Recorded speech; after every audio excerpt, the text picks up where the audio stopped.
It's the Opperman Report. Join digital forensic investigator and PI Ed Opperman for an in-depth discussion of conspiracy theories, strategy of New World Order resistance, high-profile court cases in the news, and interviews with expert guests and authors on these topics and more. It's the Opperman Report. And now, here is investigator Ed Opperman. Okay, welcome to the Opperman Report. I'm your host, private investigator Ed Opperman, president of Opperman Investigations and Digital Forensic Consulting.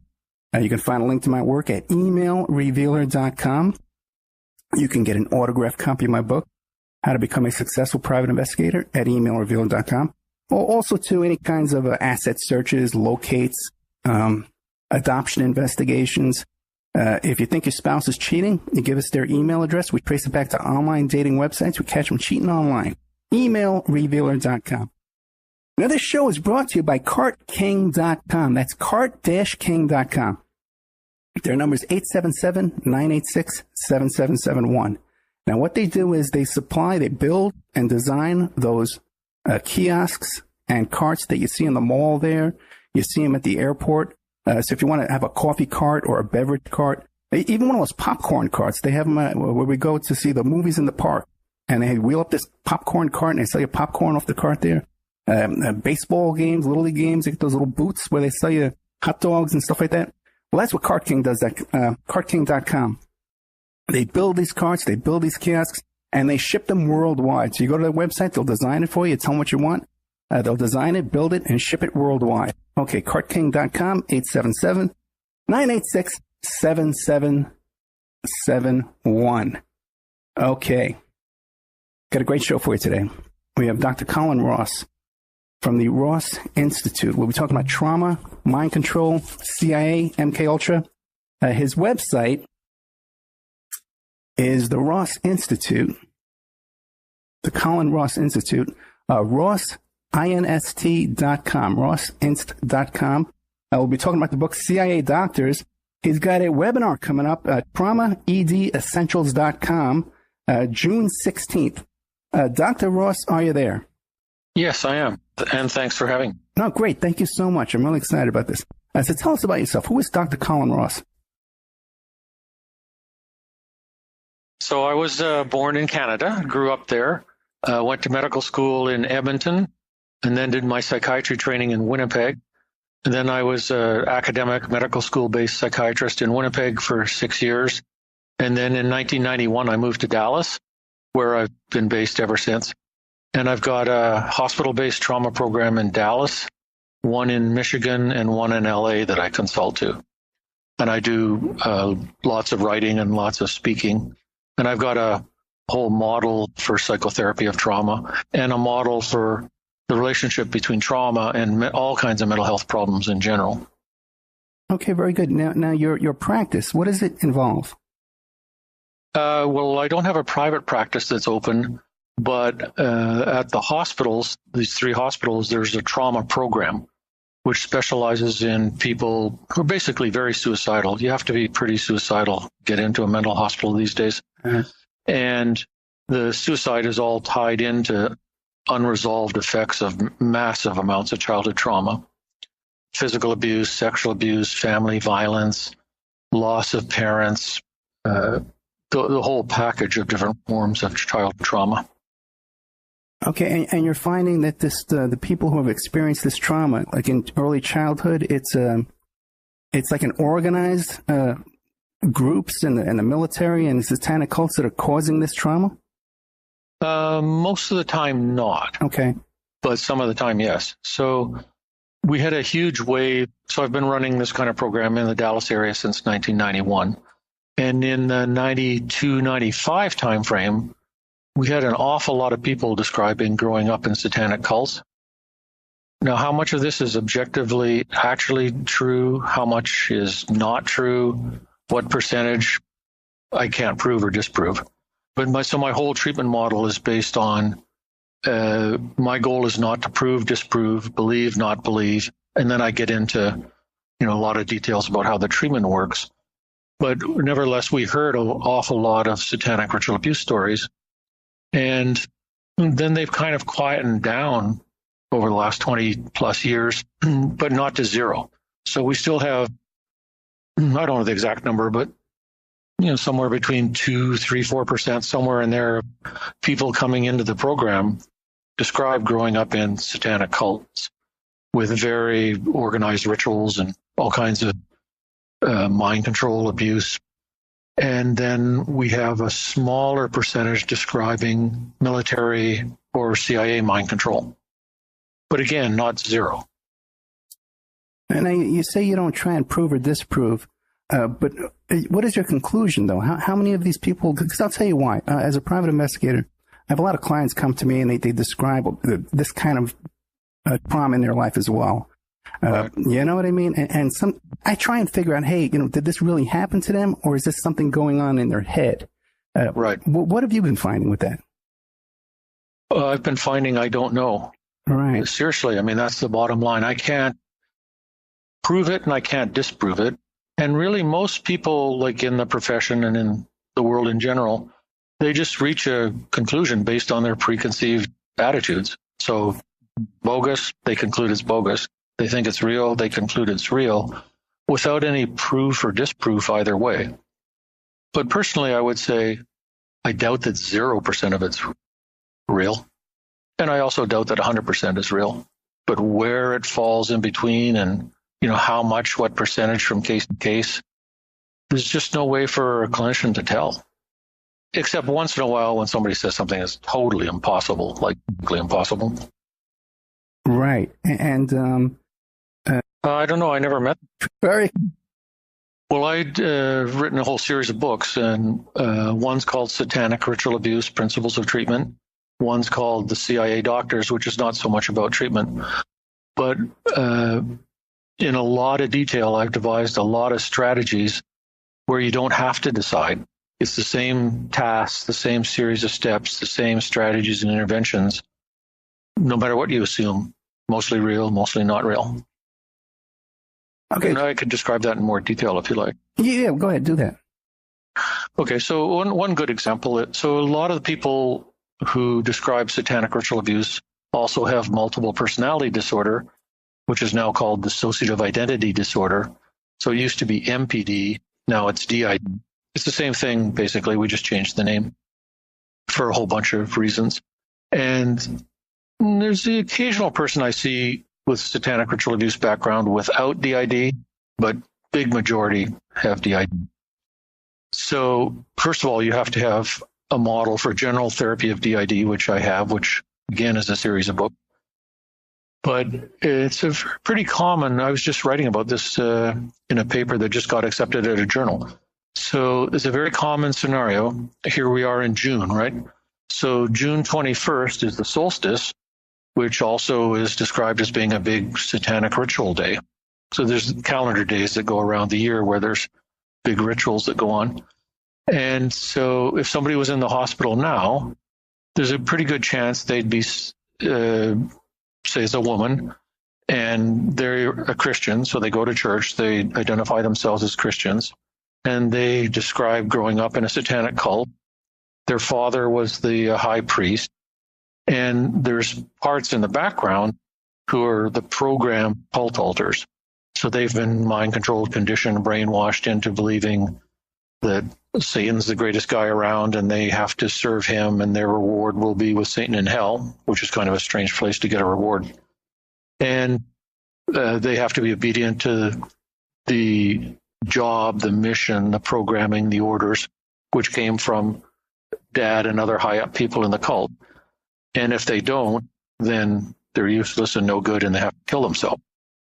So the out front person takes the position, well, I'm not a Satanist, I'm a Christian. Those are different people inside. That's not me. They want to go to the cult. I don't. They're programmed. I'm not. And then, so the person out front is called the host personality, just by convention. That's the part that's out front most of the time, taking care of day in and day out life.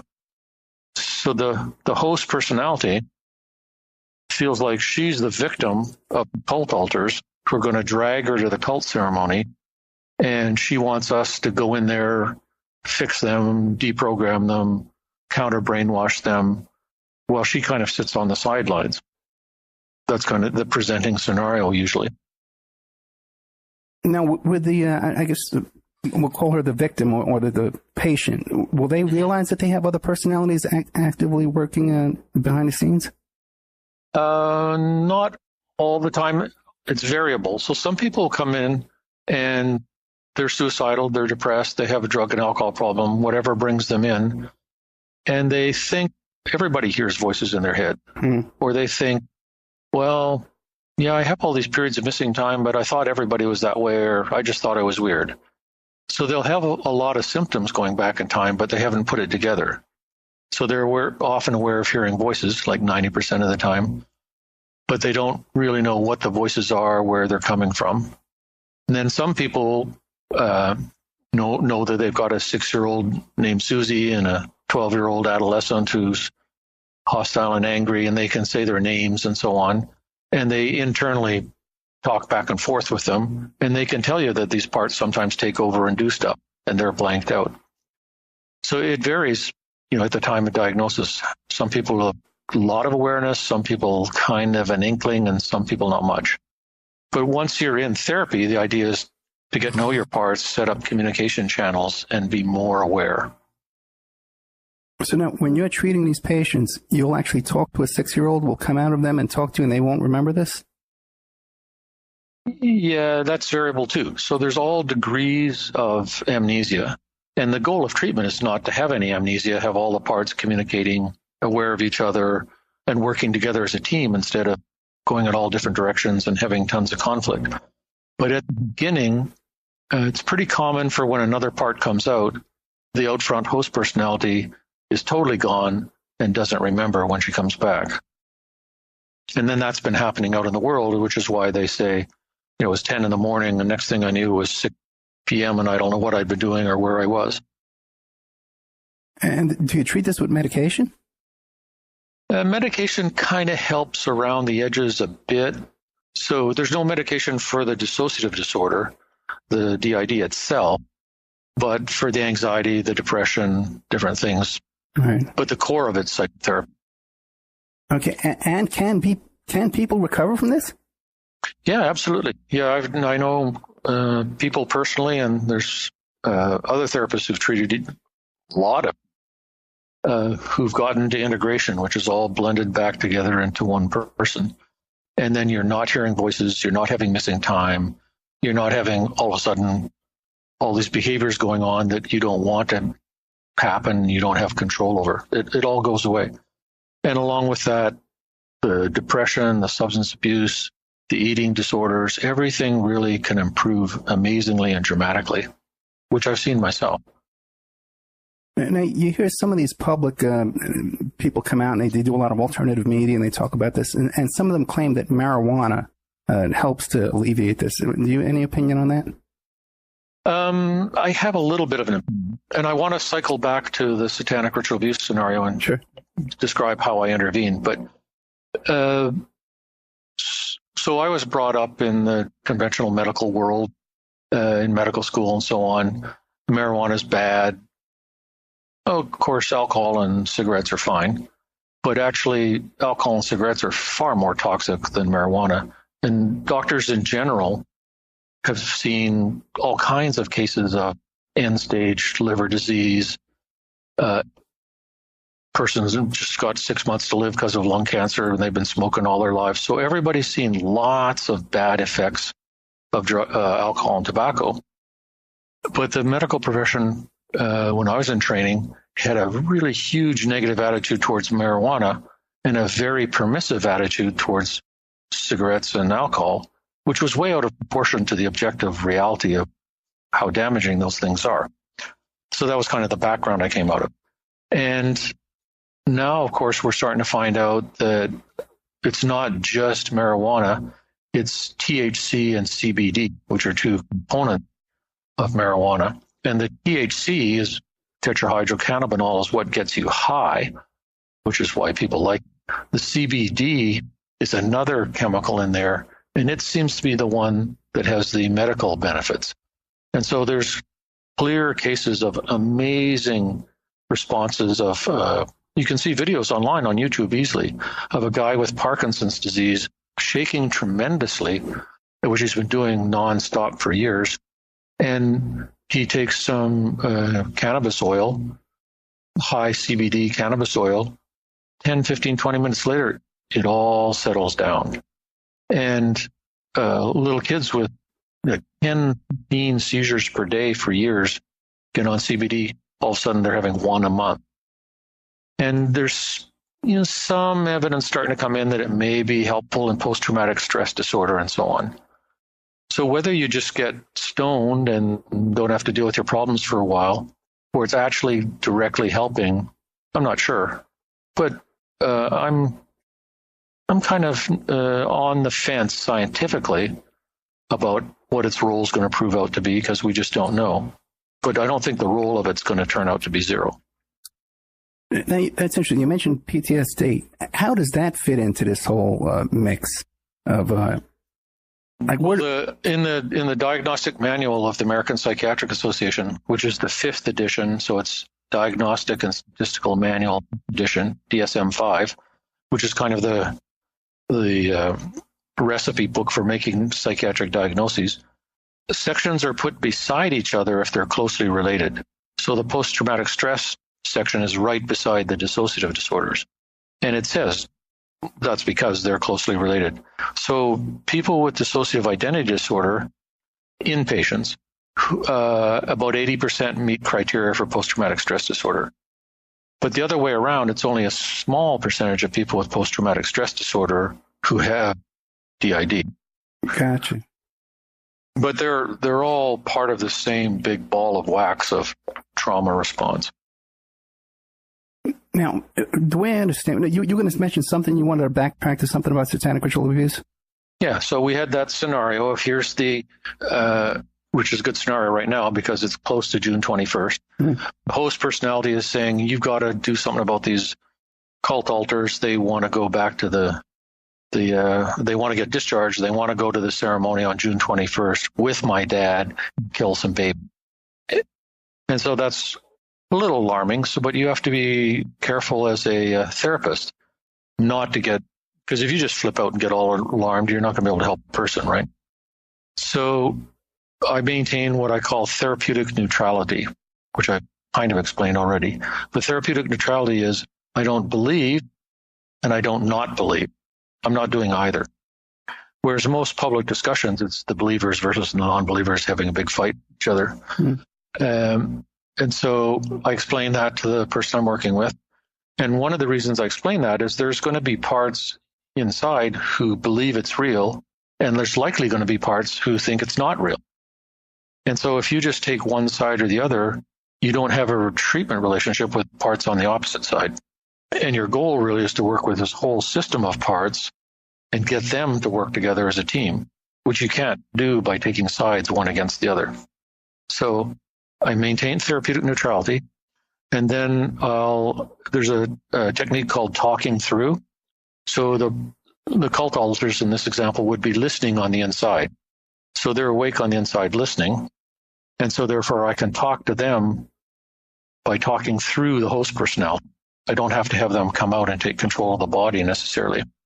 So I'll talk through and hello, I'm Dr. Ross, and explain a little bit who I am and where we are right now and what's going on, and the fact that I'd like to ask some questions. And then I'll say, would you like to ask me any questions? Most likely they'll give some sort of hostile smart aleck response, which the host personality then passes on. And then I'll ask them what year it is currently. And they'll say something like 1992 or 1983.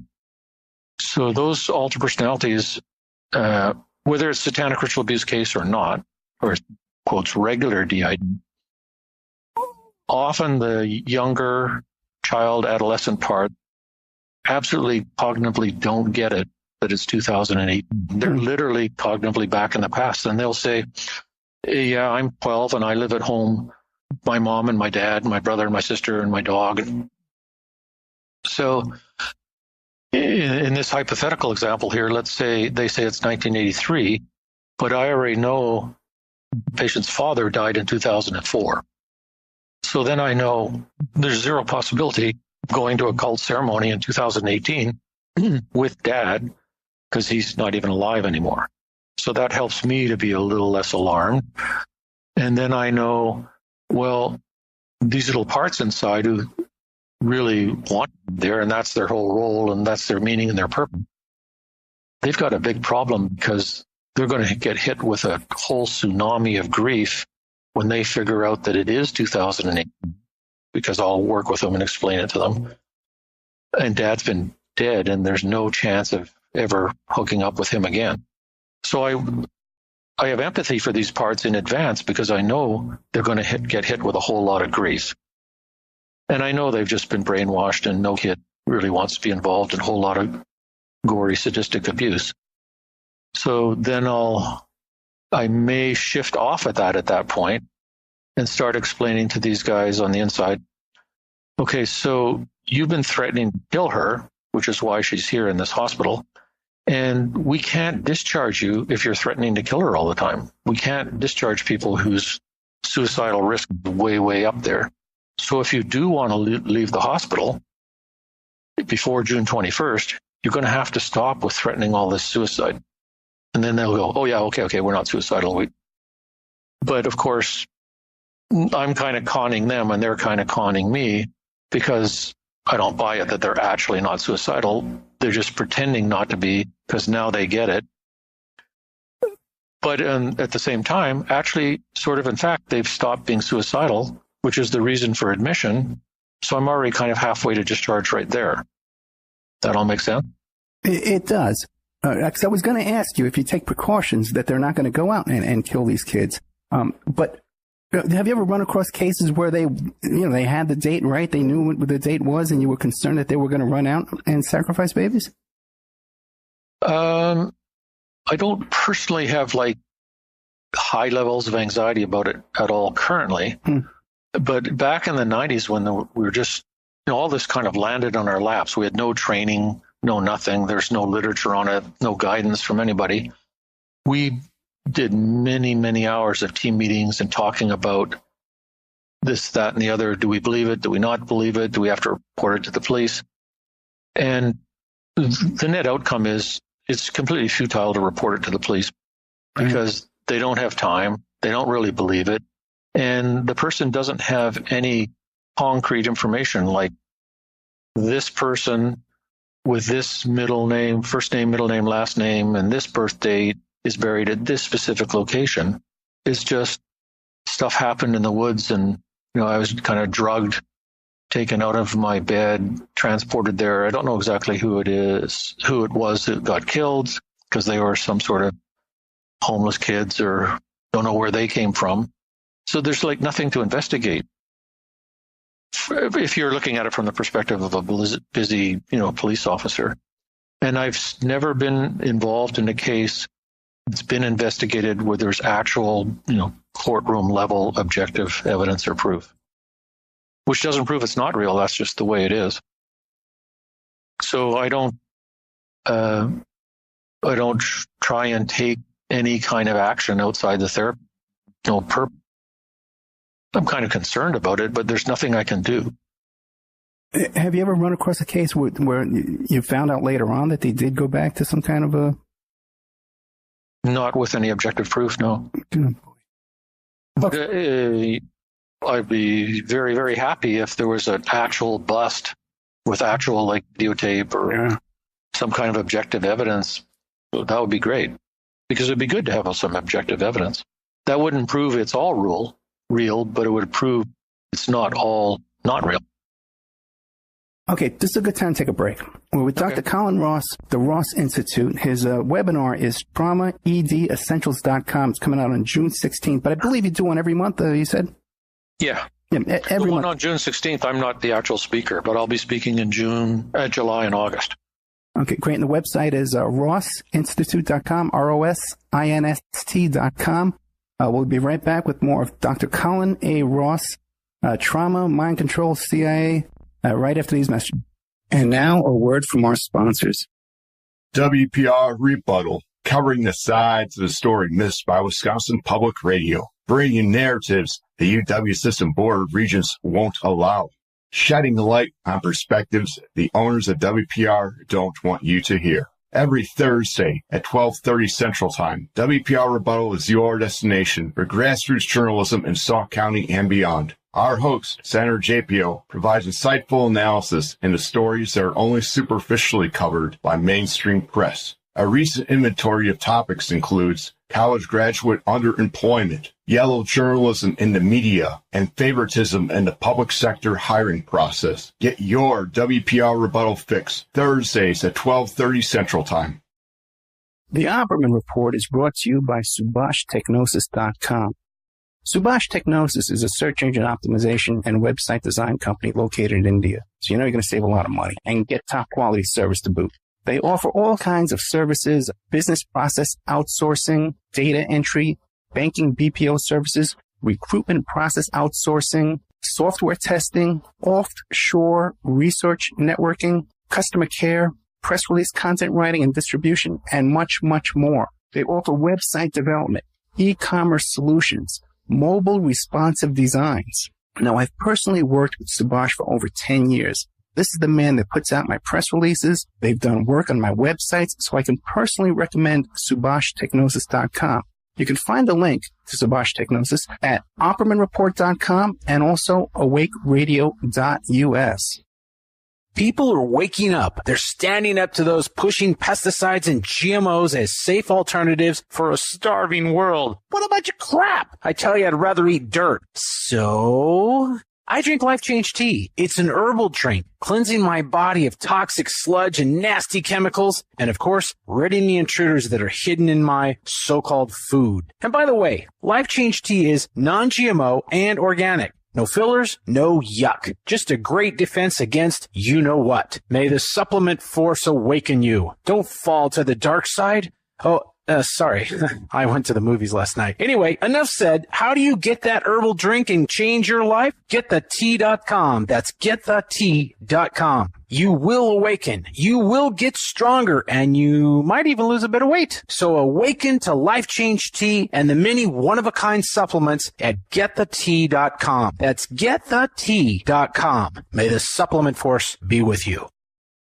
We all have questions. Did he do it or did he not? We all have opinions, but do we really know the truth? New evidence will now be presented and the ultimate answers will be revealed in the explosive documentary, Serpents Rising. Inspired by the bestseller, Double Cross for Blood, an independent investigation of the trial of the century, the lies, the myths, and the concealed evidence.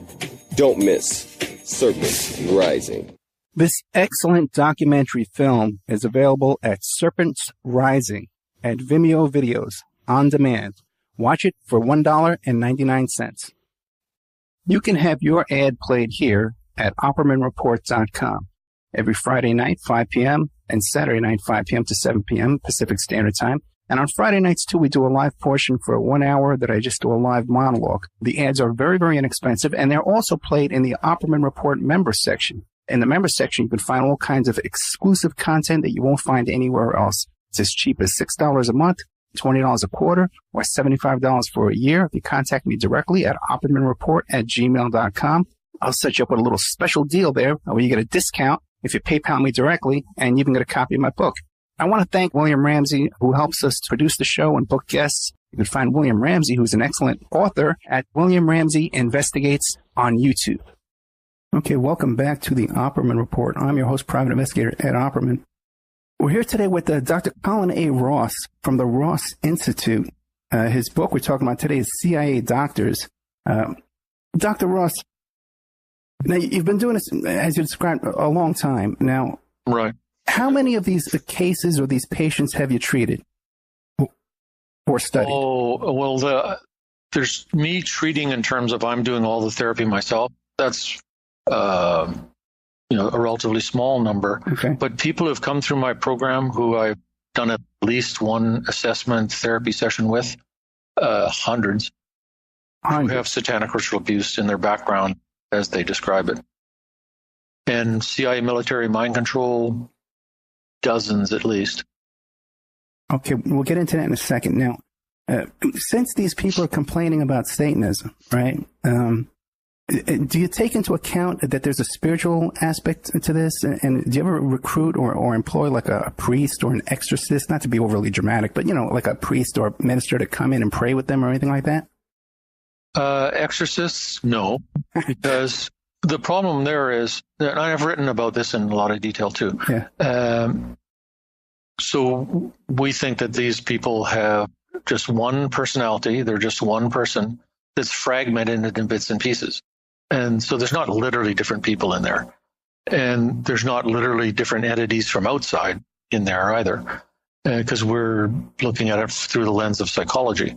And what we see is that when you have bad actor parts inside who are acting like demons or claim they're demons and trying to scare the host personality, and then you try and exorcise them, number one, it doesn't work.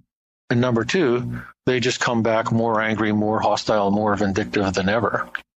So it's counter-therapeutic. And we want to make friends with them, find out why they're there, what their function is, and gradually shift them over into being helper, protector parts. So we don't want to get rid of parts, period, because they're all just parts of a whole person holding different thoughts, feelings, memories, attitudes. Okay. Now, one other question I had for you is I had another, I've spoken to another therapist who was a drug counselor. And as he was counseling this woman, she started telling him about being satanically ritual abused as a child. And he was contacted by a very well-known Satanist who was described and was confronted by this man. Have you ever had a situation like that where this other side, organized Satanists, have confronted you or harassed you or anything like that? No, I haven't. Okay. Which is a little peculiar. I don't know why. Well, I noticed you too. You were speaking up there at that group up there in Seattle, the SIDD thing group. ISSTD, International Society for the Study of Trauma and Dissociation. We do have some people who pick at that and harass us, but they're not human sacrifice type Satanists. Okay. Now, then what happened? Now, somehow along the line, the CIA got a hold of this method and started using it for their own purposes? Yes, no, maybe.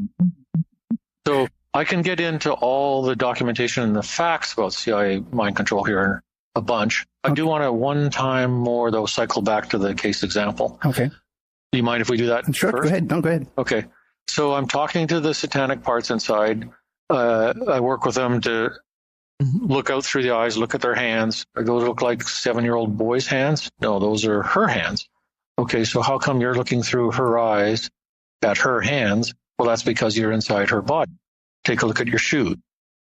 And so you don't have to believe me. I'm tricking them. You can check it out for yourself, especially after you leave the hospital. Look at the cars, look at the hairstyles, look at TV, watch the news, and you'll see after a while, it'll sink in. It actually is 2018, and it'll start to sink in that you actually live inside her body. And then a little side thing is if you kill her, that means you're going to be dead too. You sure that's what you want to have happen? But then I'll talk to them and they'll tell me their whole story if they want to go to the ceremony. And then I'll come back to the host personality who thinks these are evil, satanic, mind-controlled parts. And I'll say, you know what? How about if we look at them a little bit differently? Let's forget all the satanic stuff and all the gore and baby sacrifice and all that. Just put that aside for a second and translate all of this into normal English. So what are they actually saying? They're saying, we want to go hang out with Dad, do some stuff he likes to do, and have him be proud of us. Mm. Now, how satanic does that sound? It sounds totally normal. Then they dress it up in all the language of killing babies. Of course, that's horrifying and no good and bad. But maybe what they're doing is you're holding, my dad's evil, I want nothing to do with him, I don't love him, I just hate him. They're holding, we love our dad and we want to hang out and be with him. So the problem is not so much whether the cult is still operating, whether there's any danger in 2018. The therapy problem is you've got extremely conflicted feelings about your dad. Parts of you love him, parts of you hate him, parts of you are Satanists, parts of you are Christians.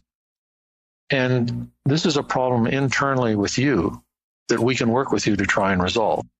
And the more you say they're bad and evil because they want to be with your dad, the more you're pushing away that basic mammal bond that people have with their parents, which doesn't get stamped down to zero by abuse and trauma.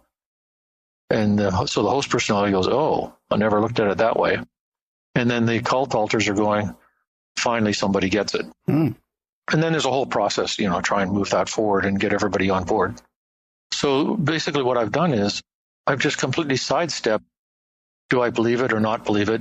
Is it real, not real? What's going on in the outside world? And made it be a therapy problem, since I'm a therapist, not a police officer or an investigator. And the person surely has a whole bunch of very conflicted feelings about their dad because the abuse was real, the ritual abuse. Obviously, you're going to have a bunch of feelings. If it never happened, having false memories that your dad was killing babies in a satanic cult is pretty clear evidence that you've got some feelings about him, right? So the target of the therapy is these feelings, which are there for sure, not whether it's objectively, historically true or not. Kind of a quick summary of the logic, the approach. And fascinating. And then when you whittle it down to that, because everyone has conflicted feelings about their dad. I think that goes, yeah, that's most people don't go, yeah, but my dad killed babies and that's why I hate him. Yeah, well, hopefully. So then what happened? Now, somehow the CIA got a hold of this technique and they started using it to manipulate and control people?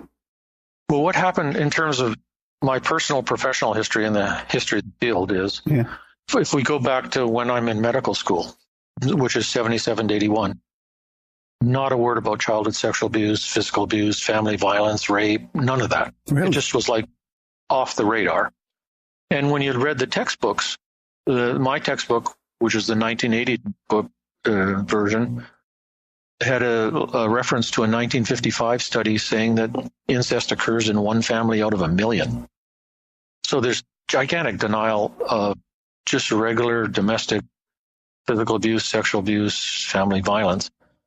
And we ignored it and pretended it didn't happen. And then basically the women's movement and a whole bunch of outside of academia social pressure made people realize, okay, there's tons of childhood sexual going on. And so we start off with total denial it's real, ignoring it completely. And then we gradually, against a lot of resistance, shifted over to, yeah, there's tons of sexual abuse, childhood neglect, all of that going on. So we kind of get up to speed on like regular domestic abuse and violence. And then all of a sudden we start hearing the satanic stuff. And we go, okay, there's nothing in the textbooks, never heard about it. Is it real? Is it not real? We're back and forth. And then I read everything there was to read and talked to all the people in the field. Nobody could prove or disprove anything. So then we're left with this kind of question mark, and then I have to figure out how to work around that therapeutically. Then just with a few years lag time, so the satanic stuff came out late 80s, the CIA mind control stuff, we started hearing about that in 91, 92, 93 timeframe more. And so then we're going, okay, well, which way around is this? Is this going to be like the regular family violence, sexual abuse? We found out it was just a whole pile of denial and there's lots of reality to it. Or is it going to be like the satanic stuff where we're just kind of chasing shadows and we can never get to any objective reality? And so then I started to read. I went down to the CIA reading room and read all the MK Ultra documents, got all of them, which is 15,000 pages. And the more I looked into it and the more I went to the medical school library and got papers from journals from the 50s, 60s, 70s and put all the funding sources together and all the different investigators and got documentation that a lot of them were cleared at top secret by the CIA, I was able to piece together this pretty large mountain of actual objective, for sure, proof of complicated CIA mind control programs, including Manchurian Candidate programs that were operational back in the Second World War, where they create an artificial multiple personality and they create access codes or signals so they can call out the person they've created in the program, give them some assignment, and then that person goes back inside, and the out front person has no knowledge of the mission at all. Therefore, if they're caught and interrogated, you can't really get the truth out of them. So all of that is described in documents very clearly, very explicitly, and all the connections with CIA, FBI, military, of all this network of doctors is absolutely proven.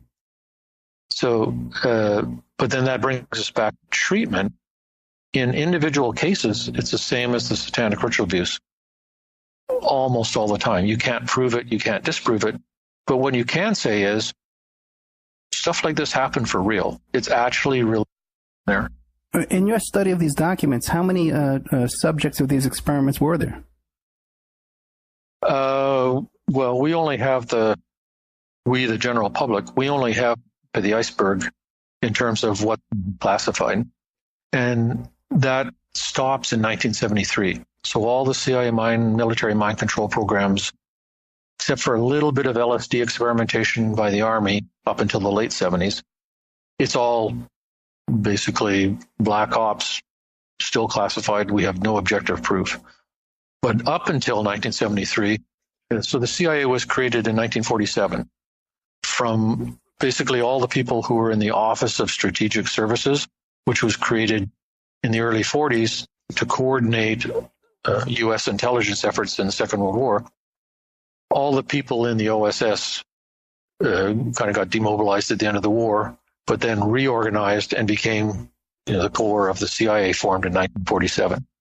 The first documented CIA mind control program was signed into operation in April 1950 by the director of the CIA, which was 3 months before the Korean War, because the Korean War started in June 1950.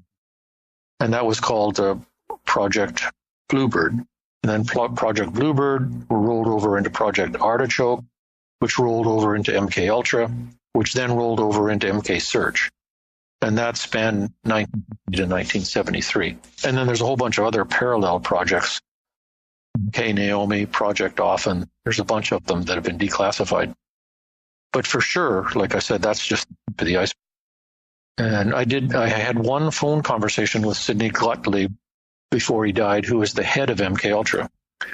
And he told me, first of all, he kind of like played dumb and he doesn't know this and he doesn't know that. But then he kind of dropped that. And he just threw in, there was another unit besides mine. So he took a lot of heat and was kind of thrown under the bus by the CIA in a way. And so he had some resentment. But according to him, there's a whole nother mind control unit operating for I don't know how long, about which we have no documentation. Nobody knows its name. So this is why I think it's just but like MK Ultra itself had 149 different sub-projects. And this, you can kind of break them down to about thirds. So go ahead. No, I was listening, but if they had 149 projects, 139 projects, then there must have been hundreds of people involved in these programs.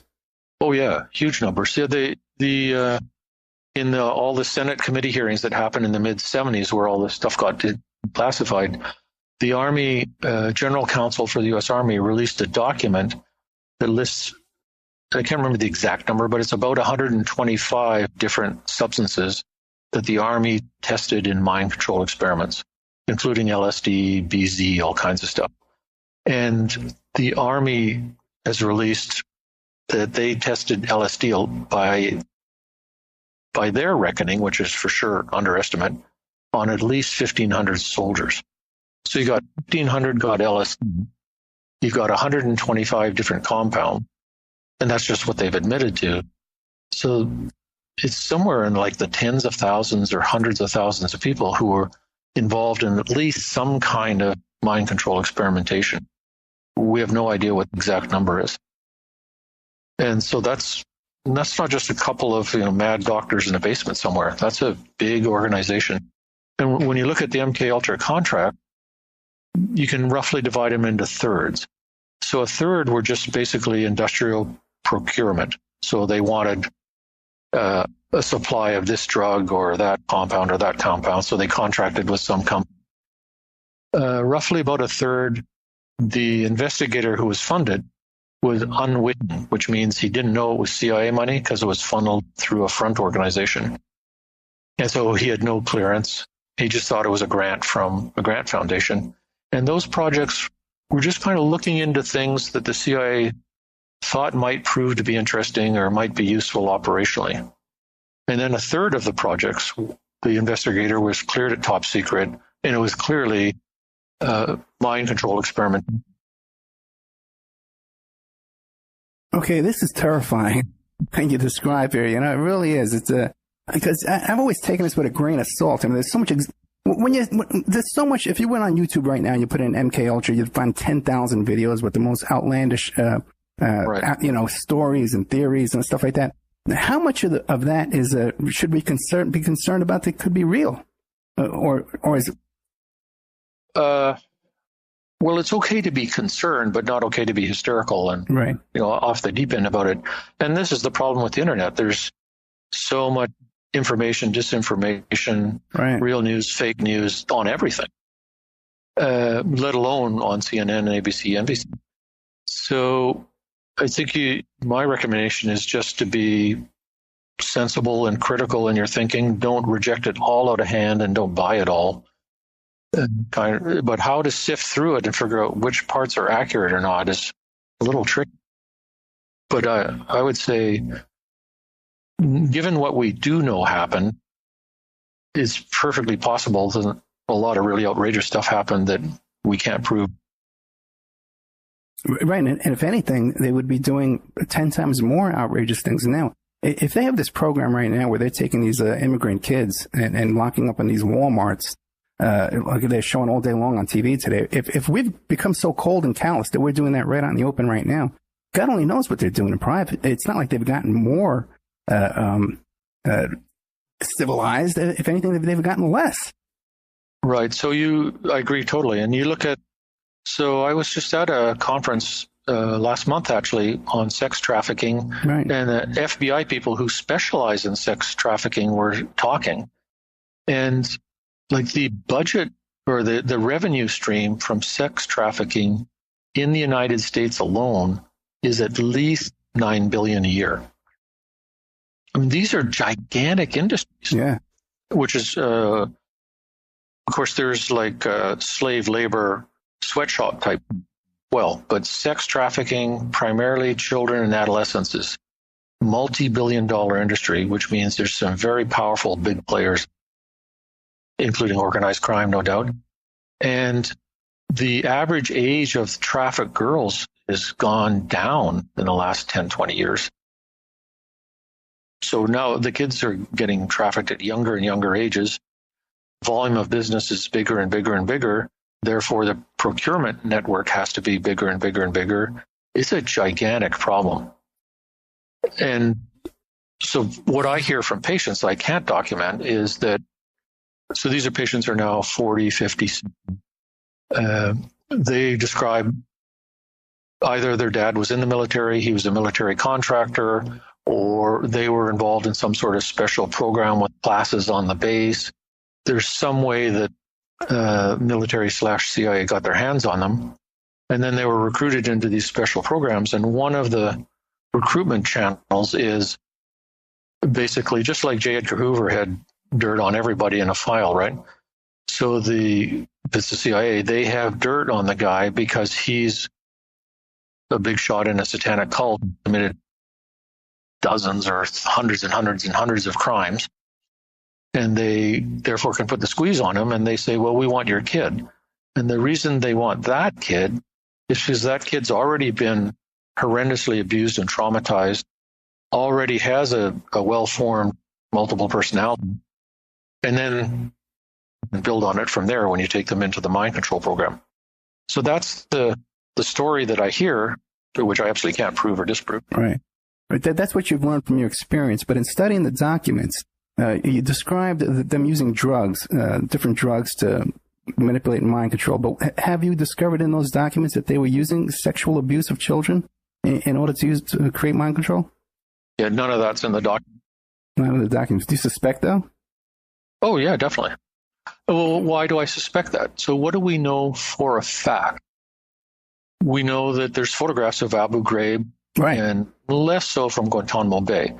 So one side comment. So this topic is mind control, right? When you call it mind control, it's immediately a setup for, it's science fiction. I don't believe in that. It's not possible. It's not real. But enhanced interrogations are just the current name for exactly the same thing. So mind control has also been called brainwashing, coercive persuasion, thought reform, and now we call it enhanced interrogations.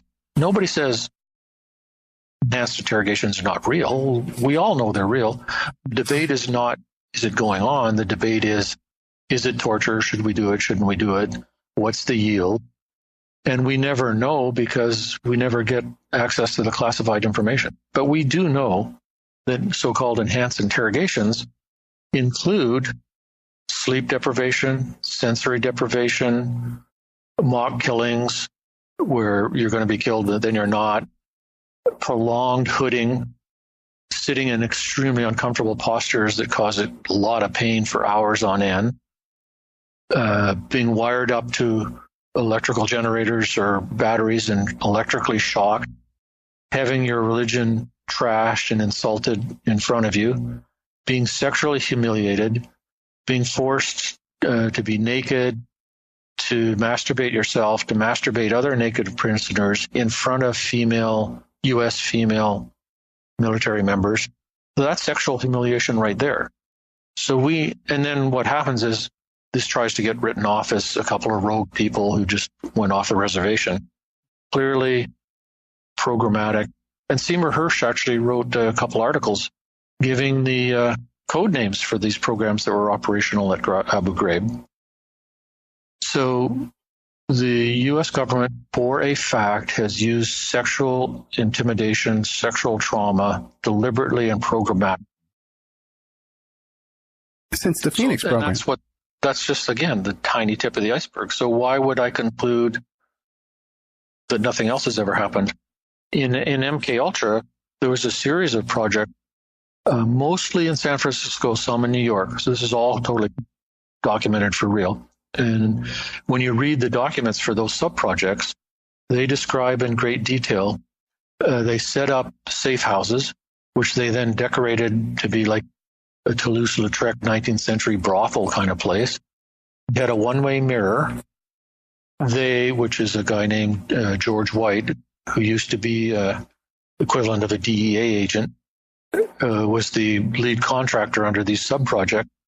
And he went out and procured prostitutes, hired them, paid them, trained them, had them go to bars, pick up guys at bars, bring them back to the safe house, dose them with LSD, have sex with them, while the CIA personnel watched through a one-way mirror. This is objective fact. And so the purpose of it, according to the documents, was to see the benefit of LSD in a situation that mimicked actual interrogation, where somebody wasn't expecting to get LSD, didn't know what was going on. What does it do to them? So that's by itself is amazing. And that's what's documented. But the most interesting thing is in some of the correspondence between the CIA officers about this, it was called Operation Midnight Climax. In one of the documents, it says, creating a Jekyll-Hyde personality is very difficult. And they're talking about that particular sub-project. So I believe, just based on that, I'll prove it. But I would conclude that actually they were maybe studying the effects of LSD on unsuspecting John, but they were actually studying the operational usefulness of prostitutes who they didn't randomly recruit off the street, who they had been training in mind control programs and had created Manchurian candidate prostitutes and were watching to see if they functioned well. Oh, theory. That's a theory. But it makes sense. It makes perfect sense. Oh, boy. This is not a fun topic. Okay. Let's take a commercial break. We're with Dr. Colin Ross, the Ross Institute. Really disturbing content here. I would encourage you to check out his website, rossinst.com, ROSSINST.com, Colin A. Ross Institute. He's got a bookstore in there with at least a good 10, 15 books. Check those out. Oh, well, hold on. 30. 30, really? I see. Well, I can't count. That's my problem. Okay. I forgive you. Okay. But you didn't write all those books, right? Most of those are just books you recommend, right? 30 by me. You wrote those books? Get out of here. Okay, that's 30 books. Yeah. Okay, God bless you, man. That's a lot of... And a few by other people. Okay. Yeah, I thought I spotted a couple there by other people. Yeah, that's why I assumed it. That's quite a body of work there, my friend. So you got a bookstore there, Colin Ross Institute. Check that out. He's got a webinar coming up. You want to check this out when you listen to the show. TraumaEDessentials.com, June 16th. But it's a monthly, so you can subscribe to that and check that out as they come up. We'll be right back with more of it.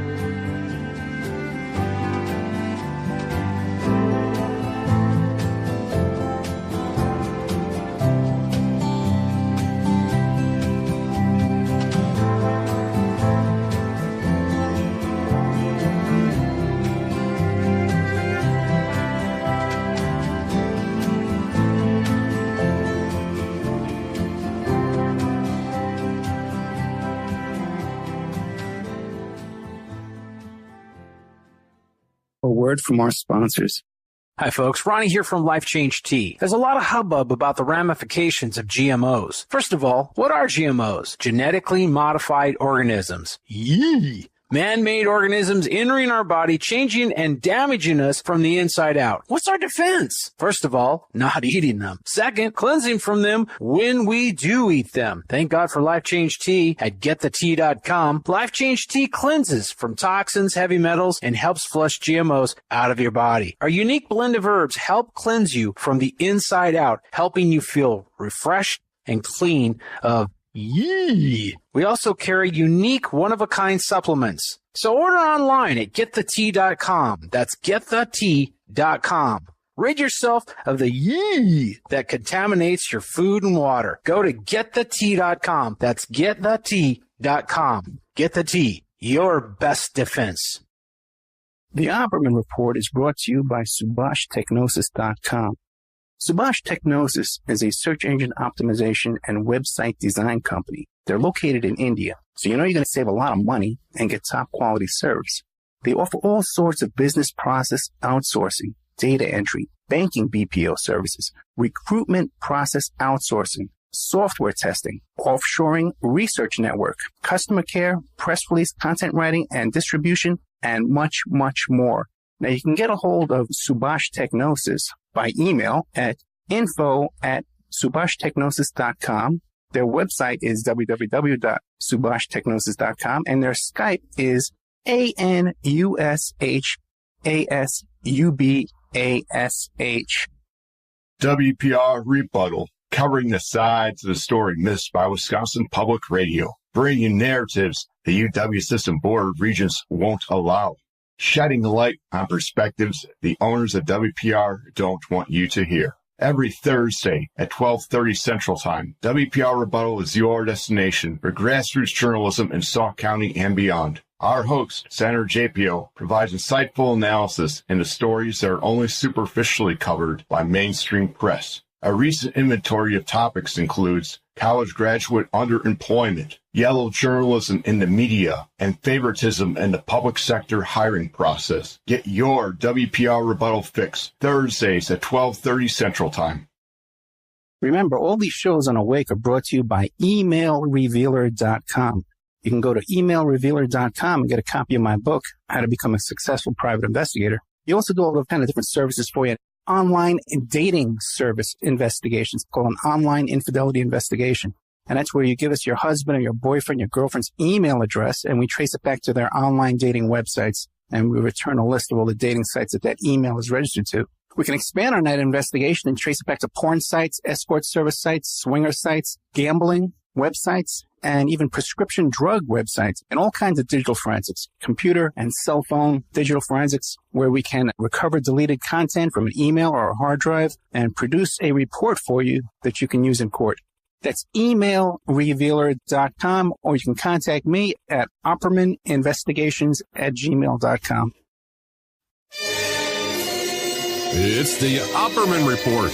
Join digital forensic investigator and PI Ed Opperman for an in-depth discussion of conspiracy theories, strategy of New World Order resistance, high-profile court cases in the news, and interviews with expert guests and authors on these topics and more. It's the Opperman Report.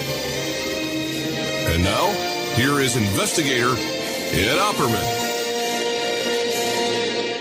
Welcome back to the Opperman Report. I'm your host, private investigator Ed Opperman. We're here today with Dr. Colin A. Ross from the Ross Institute, and we're talking about trauma, mind control, satanic ritual abuse, MK Ultra. Now, Dr. Ross, I'm so glad you brought up Abu Ghraib, because I don't think we talk about it enough. And many of the things that went on in Abu Ghraib went on first in the Phoenix program in Southeast Asia during the Vietnam War. But and you mentioned that the CIA started doing these experiments and studies around 1950. But now, where did they stumble upon this? Because now I've heard stories, or you see these little internet stories and stuff like that, that they found some catacombs in France with murals on the wall describing trauma-based mind control. Have you know anything about that? I'm trying to remember if I've heard that particular rumor.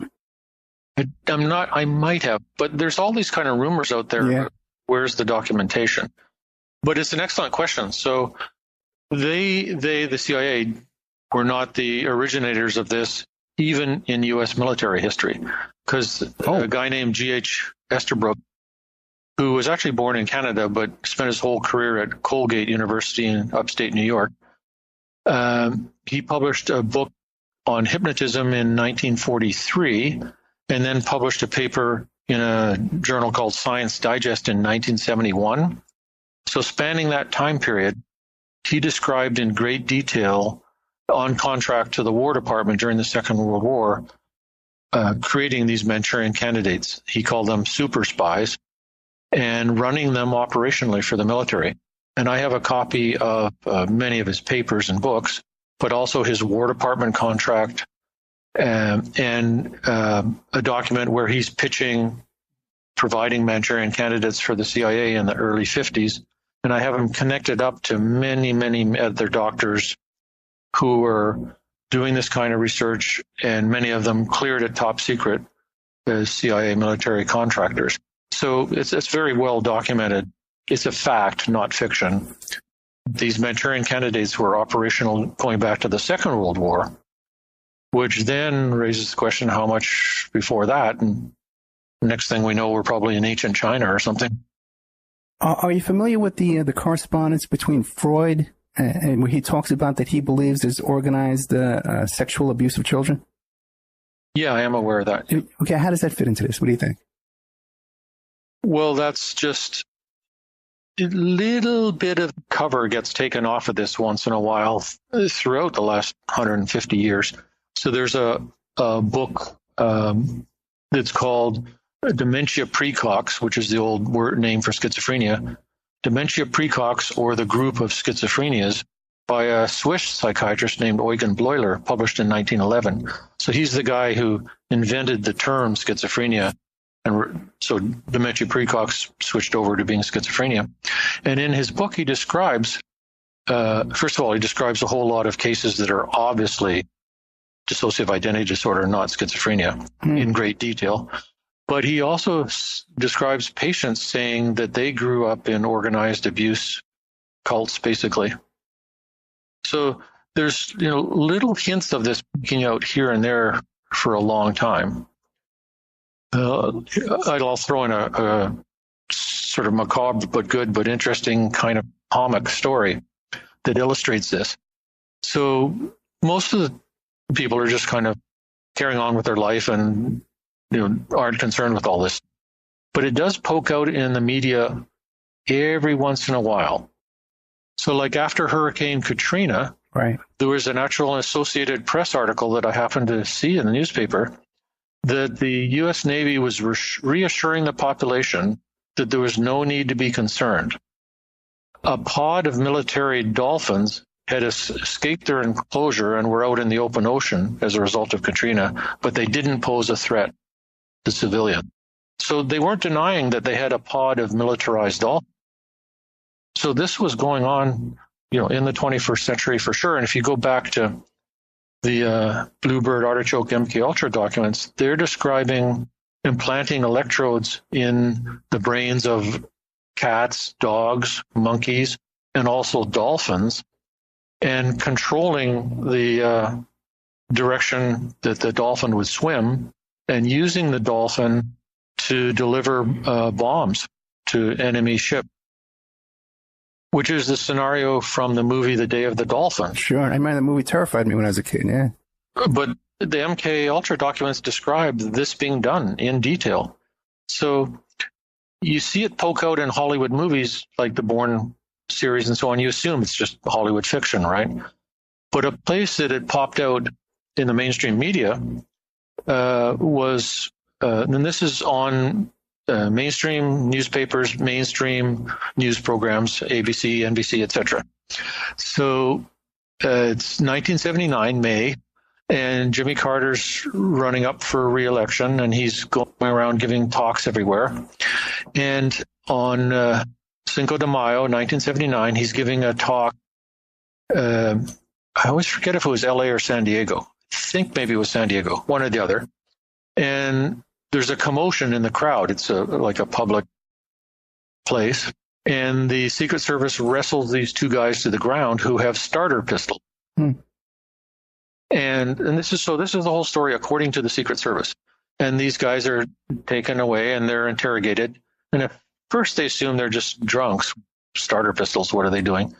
But then they tell this story of they didn't know each other prior to a night or two before. And this guy with a Hispanic name, which I always forget, I think it's Raul or Julio or something or other. And you can Google all this and find it quite easily. So this third guy recruited the two of them, and they went up on a roof at a specified hotel and practiced with the starter pistols the night before. And it was all a setup for them to create a diversion, and then he was going to kill Carter with his rifle. And so, of course, the police think, But then they tell the police, well, this is the room at this hotel that we're in. And the police go to this room, and according to the police, they recover a gun case, shells, and so on. So, according to the police, this actually happened. There was actually, weaponry in this hotel room, and the shooter guy never pulled the trigger and just disappeared. Nobody knows where he went. So that's a little bit interesting. But what were the names of these two guys? Again, according to the mainstream media. What? Raymond Lee Harvey and Osvaldo Ortiz. Get out of here. How weird is that? By random. So here's what we're supposed to believe in the public, which is reported on mainstream media. By random chance, two guys whose names were Lee Harvey Oswald and Raymond Lee Harvey and Osvaldo Ortiz happened to be in this city that neither of them lived in at the same time, happened to be recruited by this guy. And their job was to take part in a presidential assassination. Why would it be Raymond Lee Harvey? Why not John Lee Harvey? Because Raymond Shaw is the mind-controlled Manchurian Candidate shooter in the book and movie of the Manchurian Candidate. That's also a non-random name. And so this is reported in the mainstream media, and it's reported that Carter then went back to Camp David and said to a reporter, "I've lost control of the government." Wow. I've never heard that story at all. But, yeah, so you just Google Raymond Lee Harvey and Osvaldo Ortiz, up it comes. And so what's the attitude of the mainstream media? What a funny coincidence. There's 0.0 possibility that those names were a coincidence. it's clearly some kind of operation designed to intimidate Carter. Right. And the message is clearly, you know what happened to the politician in the Manchurian Candidate movie when somebody sent a Manchurian Candidate shooter after him. Watch out. And how did that associate in time with the Squeaky Fromme assassination attempt? Because she's another type of mind control type as well. It's in the same. Squeaky Fromme would have been a little bit earlier, right? Earlier. In 1979? I don't know. I don't remember. Yeah, it would be within a decade before that. What do you make of the allegations that Sirhan Sirhan was mind controlled? There's a chapter about him in my CIA doctor's book. Okay. So the most interesting thing about him is nothing to do with his mental state at all. But he is still in prison. They're still trying to work on maybe an appeal process or something. But he still says that he has amnesia for the shooting. So he could be using that as some sort of defense and could be lying. But why would he keep lying 30, 40, 50 years later? So that's the first interesting thing. But really the most interesting thing about that case is, now this is according to, there's a book, RFK Must Die, which is very well researched. And there's photographs of the medical examiner for the county in LA that the hotel was in where Kennedy was shot. And he's measuring entry wounds in the walls and door jambs. And when this is the medical examiner, counted up the number of entry holes in people's bodies, Kennedy and surrounding people, and the walls and the door jambs, it was more than the number of chambers in Sirhan's gun. And his finding was, which is not disputed, his finding was that the fatal wound was from a couple of inches behind, and the bullet entered just behind his ear, and there was powder burns and so on. And obviously everybody knows that it's an absolute fact that Sirhan was a number of feet in front of Robert Kennedy when he fired his shots and when he was wrestled to the ground. So there's zero possibility, 0.0, that he was the only shooter, and zero possibility, based on physical evidence, that he fired the fatal shot. So what happened to all that information? And what happened to the physical evidence in one of the most important murder cases in the 20th century? The Los Angeles Police Department destroyed all the physical evidence in the case 9 months later.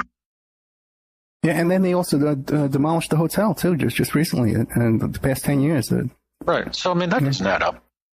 And so I would say it's distinctly possible that Sirhan had a handler, was controlled, was in an amnesic state, and was either a diversion or one of two shooters. But I don't know that for a fact either. I can't prove it. Yeah, I have a scan of an INS report on Sirhan where it describes that he was attending drug and sex parties at Sharon Tate's house. Oh, no way. I didn't see that before. I know he was I'll send it to you. studying Rosicrucian self-hypnosis. That much I know. And what about that whole story, too? He used to go to a card game, and the guy who ran the card game was into hypnosis and mind control stuff. Have you heard that? Not the card game part of it, no. Okay. But you heard that he was under the influence of someone who was a mind control type of hypnosis kind of guy, right? Right. And that's the Rosicrucian connection? No, it's that he was studying sort of meditation, self-hypnosis, self-help techniques from the Rosicrucians, but there's another guy, Bernard Diamond, who's probably was his handler, but that's not proven either, who is a known, proven hypnosis expert.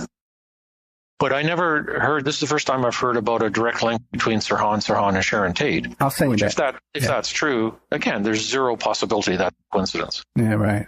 Now, how do you feel about hypnosis? Like people getting hypnosis to quit smoking or to quit drinking or for more motivation in life and stuff like that? Do you encourage that? Yeah. There's a huge hypnosis literature.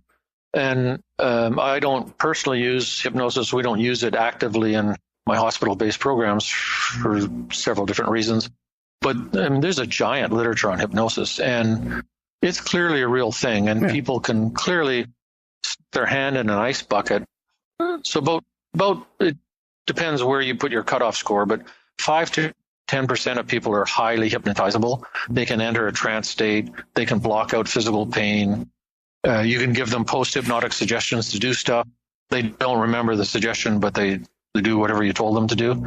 This is all undisputed and proven. And people can put their hand in an ice bucket, which is very, very painful in a short period of time, and keep it there for a prolonged period. So these are just objective facts. And I remember in medical school watching a video of a woman having her gallbladder out. She's perfectly calm and relaxed. Pulse is normal. Blood pressure is normal. Not feeling any pain. So you can't fake it that your pulse is normal. And an average person can't be sitting there calm and relaxed with a normal pulse and blood pressure. So it's a real thing. It's not like you can cure everything with it, but for some people, it's helpful for all kinds of different things. Yeah, like myself, I'll use some self-hypnosis YouTube videos like to stop procrastinating, and things like that. And then, right. Would you recommend that? Or do you want to discourage? I'll get some free medical advice like that on the show. Do you recommend I do that, or should I stop? Well, the good thing about it is it doesn't cost much, and it's not going to cause much harm, right? Yeah. So if it's helpful, great. Okay, good. Okay, I think it's been helping. Now, what do you make of The Catcher in the Rye? You have these assassins, John Chapman and Hinckley. Right. What do you make of that? Well, so I've read The Catcher of the Rye, and I know that that's tied into the mind control story, and I know the Mel Gibson's movie Conspiracy Theory draws on that quite a bit. There's a catch because he goes to, I'll just outline the movie.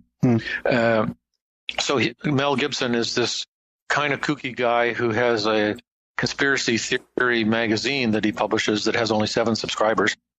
And he's got all kinds of goofy conspiracy theories. And then all of a sudden, military people are rappelling down out of helicopters and coming after him. And he's got his place booby-trapped, and he gets out, and then he's kind of on the run, and then he bumps into Julia Roberts and the team. So clearly they're after him because, as he says, I don't know which one of my stories is true, but it's got to be one of them. Right. And he ends up, it looks like post-hypnotic suggestion kind of thing. He kind of, without knowing why, goes to the bookstore and buys a copy of Catcher in the Rye. And The Catcher in the Rye is tied into the guy who shot John Lennon, Chapman, because he compulsively bought The Catcher in the Rye and was interested in it. So there's then a surrounding mythology that's not documented that Catcher in the Rye is part of some kind of mind control program. Not the book itself, but it's used for that. And did you come to a conclusion on it? It's the same conclusion all the time, maybe, but I don't know. Okay, now we know about them experimenting with drugs and sexual abuse, and what about electric low frequencies? You hear these stories. Did that come up in your studies? Yeah, so those are in the general heading of non-lethal weapons. Right. Sound energy or electromagnetic energy to knock animals out, change their behavior. And what the weapons do is they either make you upset, agitated, nervous, uncomfortable, nauseous, confused, or knock you out. And the idea is then you can take over an area without having to kill all the civilians. So the rationale for using them militarily is actually quite sensible. But what I hear from people all the time, emails and so on, is who call themselves targeted individuals. Yeah. That they're victims of electronic weapon harassment by them. And them is nebulous, sometimes military, sometimes CIA, sometimes corporations who've got it in for them. And the idea is that it's part of this massive control of population program, and it's also just experimentation. So that sounds pretty crazy, but what do we know for a fact? So my net position is, my recommendation to psychiatrists would be, don't just conclude with 100% certainty that 100% of this is delusional, because the weapons do exist. And in these documents, there's lots of documentation of testing hypnosis, LSD, biological weapons, chemical weapons, radiation, on unwitting civilians who never gave consent and didn't know what was going on. It includes things like, so in Clinton set up a whole investigation into biological, chemical, radiation weapons, which had a bit of mind control spliced into it. And the official report, so this is the official government White House signed off on report, described William Sweet was a neurosurgeon at Harvard who's part of a whole network of doctors who are implanting electrodes in people's brains to see if they control their behavior using a remote transmitter. All in books, all in professional papers, all real. And this William Sweet guy said, well, we never injected plutonium into anybody without their consent. Oh, my God. But he also described subject HP-12. So HP, charmingly, stands for human product. So human product 12 was injected with plutonium at one of the Massachusetts system hospitals, but died before he regained consciousness. So this is according to William Sweet. He's saying simultaneously, everybody gave informed consent, and we injected this guy who was unconscious in the ER who died without waking up. And the government has compensated victims of being injected with plutonium without their knowledge. So if that's what we know has happened for sure, why would we then testing bacteria, viruses on all kinds of populations? If we know for sure that's happened, why would we go, oh, they'd never test non-lethal weapons on civilians? It's not a logical conclusion, right? Yeah. Especially, but then we can't conclude that every single targeted individual is telling a true story. But then you can't prove it, you can't disprove it, and there it sits. What do you make of something like fluoride in the water? Is there any other excuse for putting fluoride in the water if it's not for population control? Yeah, it's to prevent erosion of your enamel and tooth decay. That's what the dental profession says. Yeah. And there's whole literature that supposedly, backs that up. So, which I'm not a dentist and I haven't read that literature and I don't really know, what the data show. But there's a lot of, in this whole conspiracy realm, there's a lot of, they're trying to control the population. Right. They wanted to get it down to, 700 million people. The earth is overpopulated. The only thing that counters that is, but why would all these multi-billionaire controller people want to reduce the size of the market and the labor force? It doesn't quite make sense. Yeah, that's true too. And if you're going to wipe out the population, fluoride's how you're going to do it? Doesn't really seem like a sensible plan either. Well, maybe not wipe out the population, but make us more docile and manipulable. That could be. Yeah. Okay, let's take a commercial break here. This is a depressing topic. This really is. How do you? You must have a real strong character, man, to be studying this stuff and dealing with it all the time. It's just to me, it's well, thanks. Yeah. But what I do make a point of doing is having a life outside of all of this. Right. That's the number one thing. Right. All right, let's take a commercial break there with Colin A. Ross from the Ross Institute. The website is rossinst.com.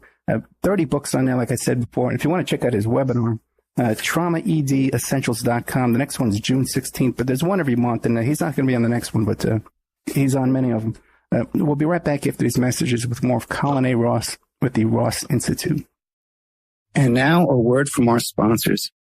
WPR Rebuttal, covering the sides of the story missed by Wisconsin Public Radio, bringing narratives the UW System Board of Regents won't allow, shedding light on perspectives the owners of WPR don't want you to hear. Every Thursday at 12:30 Central Time, WPR Rebuttal is your destination for grassroots journalism in Sauk County and beyond. Our host, Senator JPO, provides insightful analysis into stories that are only superficially covered by mainstream press. A recent inventory of topics includes college graduate underemployment, yellow journalism in the media, and favoritism in the public sector hiring process. Get your WPR Rebuttal fix Thursdays at 12:30 Central Time.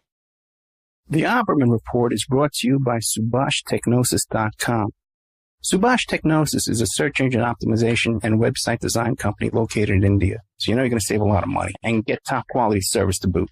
They offer all kinds of services, business process outsourcing, data entry, banking BPO services, recruitment process outsourcing, software testing, offshore research networking, customer care, press release content writing and distribution, and much, much more. They offer website development, e-commerce solutions, mobile responsive designs. Now, I've personally worked with Subhash for over 10 years. This is the man that puts out my press releases. They've done work on my websites, so I can personally recommend SubhashTechnosis.com.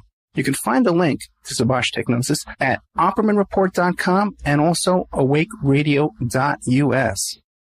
People are waking up. They're standing up to those pushing pesticides and GMOs as safe alternatives for a starving world. What a bunch of crap! I tell you, I'd rather eat dirt. So I drink Life Change Tea. It's an herbal drink, cleansing my body of toxic sludge and nasty chemicals, and of course, ridding the intruders that are hidden in my so-called food. And by the way, Life Change Tea is non-GMO and organic. No fillers, no yuck. Just a great defense against you-know-what. May the supplement force awaken you. Don't fall to the dark side.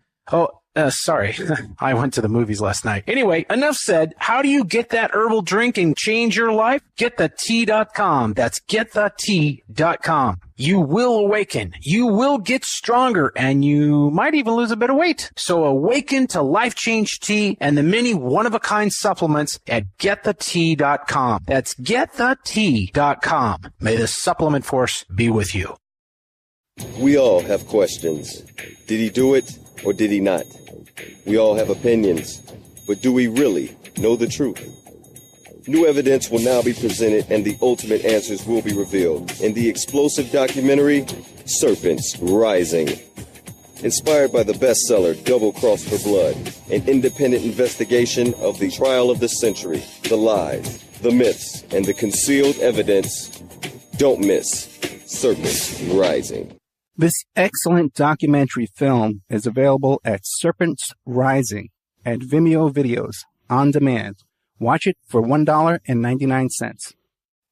You can have your ad played here at OppermanReport.com every Friday night, 5 p.m., and Saturday night, 5 p.m. to 7 p.m. Pacific Standard Time. And on Friday nights, too, we do a live portion for 1 hour that I just do a live monologue. The ads are very, very inexpensive, and they're also played in the Opperman Report member section. In the member section, you can find all kinds of exclusive content that you won't find anywhere else. It's as cheap as $6 a month, $20 a quarter, or $75 for a year. If you contact me directly at oppermanreport@gmail.com, I'll set you up with a little special deal there where you get a discount if you PayPal me directly, and you can get a copy of my book.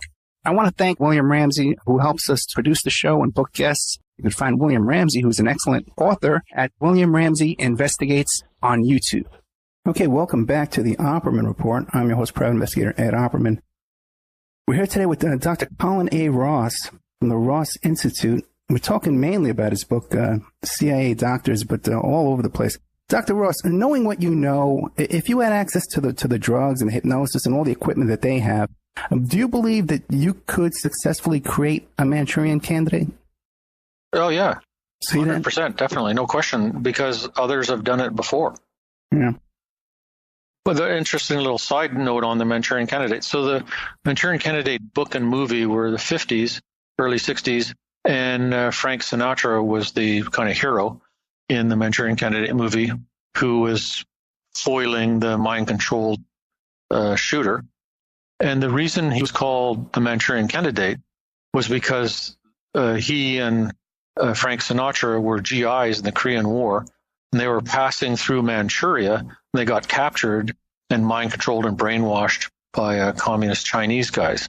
And then the woman on the U.S. side of things, his mother, was his handler, and was the whole dramatic movie about that. But the interesting thing is, in the Bluebird and Artichoke documents, there's a memo from one CIA officer to another CIA officer a number of years before the book was published. And the one officer is saying he's concerned about information he's been getting. The group of American GIs were passing through a zone in Manchuria were captured, brainwashed, and have amnesia for the period of brainwashing. So the whole plot, specifically in Manchuria, was already known to CIA officers before the book was published. That's strange. And do you think why would they let it out then? Why would they let them do a movie like that if it was based on reality? Well, it could be somebody told somebody, and then somebody told their girlfriend, and somebody told somebody else, and then Richard Condon decided that'd be a cool book. I don't know how it got out. Right. But we know, like, how does Washington operate all the time? There's always stuff being leaked, right? Right. I mean, that's just the way it operates. Now, I live here in Las Vegas, right? And October 1st, we had that shooting over there at the Mandalay Bay on the Strip. And the whole town was in trauma for days and days, probably even weeks. No doubt. Yeah, it was, you're up all night, and the cops have all the highways shut down. You could not avoid having it affect your life. Now, right. Do you think that, and I noticed how it affected some people, even people far away became obsessed with it. And they're sending me YouTube videos, and they're obsessively watching these videos over and over again, listening to the shooters and counting bullets and just odd behavior. Now, do you believe when something like that happens, the government takes advantage of it and uses it to control the population, to manipulate us? Well, again, maybe, but I don't know is the basic answer. So we know there's huge propaganda machine in every government in the world, right? Yeah. Not just in Russia and China. That's without doubt. Yeah, we lost connection for a bit there. We didn't lose you one bit. I heard every word you said, so yeah. Okay, I lost you. So, I'm just a civilian guy, right? I don't know what's going on behind the scenes and how many levels and layers and how big a program it all is. But I know for sure there's a huge propaganda machine. And do you think that they would let an opportunity like that slip by and not be able to not use it? I honestly don't know. I mean, one reason I don't like this stuff is I don't want to have to think all these thoughts and think government, and that's the way the world operates. But nevertheless, there's all this evidence. Now, most of your study is the government and these organized satanic groups. What about industry? Any evidence of industry manipulating us, using mind control and hypnotizing us and stuff? Yes and no. So at common sense level, industry is manipulating us and trying to control our minds through advertising on TV every day, right? Right. And they wouldn't do it if it doesn't work. And so industry trying to manipulate, control, influence people's behavior is obviously true. And teenage boys in high school are trying to manipulate and control and influence teenage girls' behaviors, right? So the whole human race operates that way.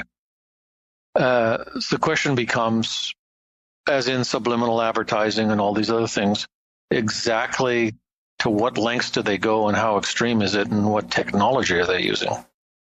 To which I don't have the answer.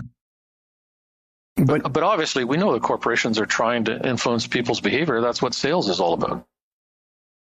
And it would be hard to believe that they wouldn't be taking advantage of this kind of research and information. Right.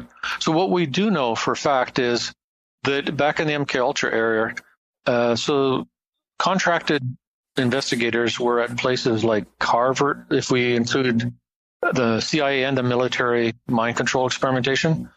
These guys cleared it top secret, were at Harvard, UCLA, Yale, Tulane, on and on and on, major centers.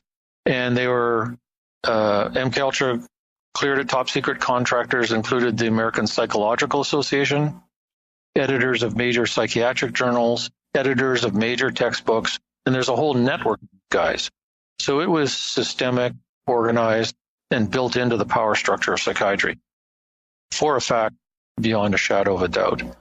And a lot of these experiments were highly harmful, highly unethical, no informed consent, no follow-up. So that's a lot of bad behavior by a lot of psychiatrists that we know for a fact. So then what happened that we don't know about? And you're saying this was at the highest levels of the profession? Yeah, for a fact. So then should we trust that profession at all? Well, I don't. I'm very critical. So I'm a psychiatrist. I'm very critical of psychiatry in its current form, setting aside all this mind control stuff. Yeah. Just the basic way psychiatry operates, where it invests its money, the kind of research it backs, how effective medications are versus how harmful they are. I'm very critical of all that. Yeah, you wrote a book, The Great Psychiatry Scam. So the average person, you would not recommend they visit a psychiatrist? That's a tough one. Yes and no. So it's not like all psychiatrists are evil and they're all totally useless. Right. So there are good people in psychiatry. But the general model that's controlling academic psychiatry, I just think is way off base and off track. And there's too many psychiatrists who just see people for 10 minutes and prescribe meds and see them again 6 weeks later. It's just not a good practice. And the profession has dropped psychotherapy to a big degree in the last 50 years, which I don't like either. So I have all kinds of beefs with psychiatry. Plus, it's a funny satirical book, and it was fun to write. Yeah, I've had some good experiences years ago with very good, caring psychiatrists. But more recently, like in our custody situation with my daughter, every contact we've had in any kind of therapist or evaluator here in Nevada has been a nightmare. Right. You know, with their motivations are clear, financial gain. You know. Yeah. I'm not going to debate that point with you. Yeah. Now you wrote another book too about and very corrupt too, very extremely corrupt, the most corrupt people I've ever met. How could you take money to rip kids away from their parents? It's just the lowest form of a crime out there. You wrote another book about Trump, a satirical book. You want to talk about that for a bit? Yeah, that book's called So I have a lot of interest, and I write poetry and I've written short stories, and like I said, I have a life outside all of this, which keeps me at least somewhat sane. So the book's called The Trump Card, and a psychiatrist analyzes reactions to Donald Trump. So it's not actually about Trump, it's about everybody's reactions to Trump.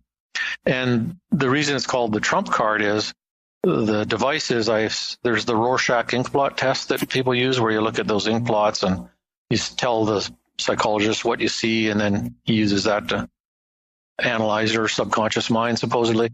And so I say, well, I've added a new card, the Rorschach ink blot test, Trump card, and I'm looking at what everybody projects onto the Trump card. And then it's basically a satirical critique of the extreme left wing, the extreme right wing, all the polarization, dumbing down of America, etc. And I think it's a good analysis, and it's pretty funny too. And that is true. People have a reaction to them, no matter what, you know. Oh yeah. Now, do you think that's by design, that the country's being divided by design? That's a big puzzle too. Is it how much is it by design, and how much is it controlled, and how much is it just out of control historical drift? But the United States of America is not a healthy culture by any means. If you just look at, like, we have 60,000 opiate deaths per year. We have 25,000 gun suicides and homicides. Then we have 20,000 drunk driver vehicular deaths. So we're pushing narcotic overdoses, gun suicides, gun murders, and drunk driver vehicular homicides. We're pushing 100,000 people per year. I mean, that by itself is the indicator of a culture seriously in trouble. The levels of anger, violence, setting aside the whole gun debate, there's the amount of anger, violence, polarization, people trash talking each other, attacking each other. Oy, oy, oy. It's interesting, too, that the three major problems you talk about, opiate deaths, drunk driving, and gun deaths, we try and legislate them through and putting people in jail to solve these problems. You know, we try to incarcerate. we try to treat through incarceration. We have more people in jail per capita than any other country in the world. So that's a huge industry with a lot of product motive built into it. There was just a kid I was reading about on, I guess it was Yahoo News or something. I can't remember. I think it's Kim Kardashian. I can't remember. Some celebrity, maybe one of the singers, is like taken up case and is talking about it in public. So there's a woman now who got a life sentence, no parole for the first 51 years for shooting pimp who was sex trafficking her when she was 16 years old. Right. In the state of Tennessee. She's she's a minor, and she's given a life sentence basically for murdering her pimp. And so this has been now taken up as a cause by some celebrities. I agree, it's totally outrageous. Why would we put that girl away for?